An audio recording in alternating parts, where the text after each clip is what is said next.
بسم اللہ الرحمن الرحیم۔ السلام علیکم ڈیئر ویورز، آئی ہوپ آپ سب خیریت سے ہوں گے۔ آج ہمارا شاپنگ ڈے تھا اور ہم نے سوچا کہ آج کی شاپنگ ہم میٹرو سے کیے چلتے ہیں۔ تو میٹرو میں آپ لوگ بھی دیکھیے کہ آپ لوگوں کو ایک ہی چھت کے نیچے کیا کیا کچھ فراہم کیا جاتا ہے، اور ریٹس کی لسٹ بھی دیکھ لیجئے کہ ریٹ باہر کی نسبت کس طرح سے ہیں، اور ان لوگوں کے لیے بہت ایزی رہتا ہے جو ادھر ادھر گھومنے کی بجائے یا مختلف بازاروں میں جانے کی بجائے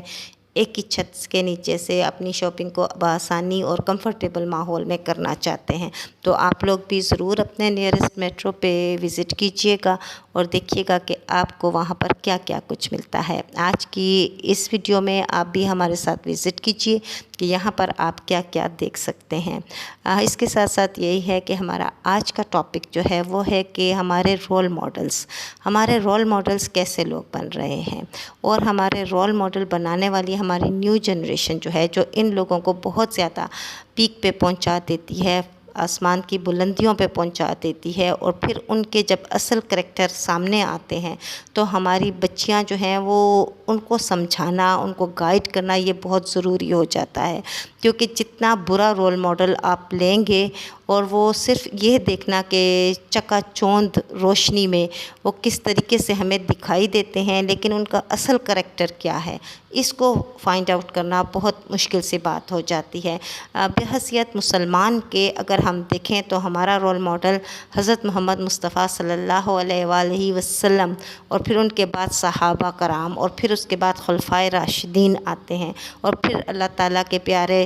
ایسے انبیاء جو بہت زیادہ ہمارے 1,24,000 انبیاء جن کے قرآن پاک میں تذکرے موجود ہیں، ان کے احوال کو جاننا، اور پھر اس کے بعد قصص الانبیاء اور قصص الاولیاء جیسی کتب کا مطالعہ کرنے کے بعد جو ایک رول ماڈل ہمارے ذہن میں آئیں گے وہ نسبتاً ان رول ماڈلز کے بہت بہتر ہیں جو ہماری جنریشن اس وقت فالو کرتی پھر رہی ہے۔ یعنی اس وقت ہماری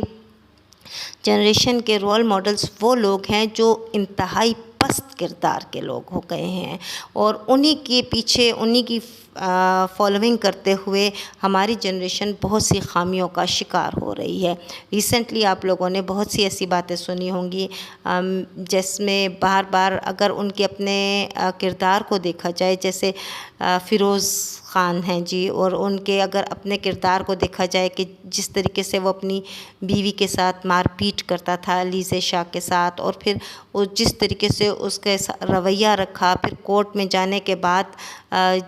بیان دینا کہ بھئی میں آپ کو صرف 20,000 مہینہ دے دوں گا، اپنے بچے خود ہی پال لو، میں تم لوگوں کے لیے نہیں کما رہا، اپنے لیے۔ یعنی وہ خود کروڑوں پہ کما رہا ہے، لاکھوں پہ کما رہا ہے، اور بڑی ایک لیوش لائف اسٹائل گزار رہا ہے، لیکن آپ اس کی پرسنل لائف دیکھیے کہ ایک خاتون اس کے ساتھ زندگی نہیں گزار سکی، اور اس کو یعنی متوسط طبقے سے ہونے کے باوجود اس سے طلاق لینی پڑی، اور پھر اس کے بعد اسے اپنے بچوں کے لیے کورٹ میں جا کر کیس کرنا پڑا، اور اس کا خرچہ بھی وہ دینے کو تیار نہیں۔ تو اس طرح کی باتیں، یا پھر اسی طریقے سے اور ایسے کریکٹر سامنے آتے ہیں یعنی جو بہت چکا چوند روشنی میں میڈیا میں ہمیں بہت ابھرتے ہوئے دکھائی دیتے ہیں، لیکن ان کی پرسنل لائف جو ہے وہ انتہائی تکلیف دہ ہوتی ہے، اور وہ کریکٹر وائز بھی ہمارے لیے بہت شرمناک ثابت ہوتی ہے۔ تو بچیاں ہماری ان باتوں کو، یا ہماری نیو جنریشن ان چیزوں کو نہیں دیکھ رہی ہوتی، وہ صرف یہ دیکھتے ہیں کہ کسی کو بہت زیادہ شہرت ملی ہوئی ہے، کسی کی بہت زیادہ دولت ہے،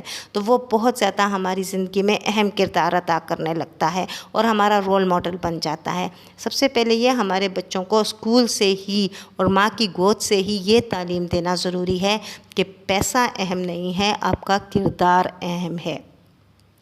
دولت یا شہرت اہم نہیں ہے، آپ جو زندگی میں عمل کر رہے ہو وہ اہم ہے۔ اب انفارچونیٹلی یہی تربیت جو ہے ماں کی گود میں بھی کمی آ رہی ہے اس میں، اور اسی تربیت کی کمی ہمارے اسکولز میں، ہمارے کالجز میں، یونیورسٹیز میں بھی آ رہی ہے۔ اسی وجہ سے ہم دیکھ رہے ہیں کہ ہماری جنریشن بجائے اس کے کہ ایک اسٹیبل، مضبوط اور باہمت کردار ادا کرنے کے کافی حد تک بگڑتی چلی جا رہی ہے۔ سب بچوں کا نہیں کہوں گی، اب بھی ہمارے بہت سے بچے بہت اچھے ہیں، لیکن بہت سے ایسے بچے، بہت سی ایسی جنریشن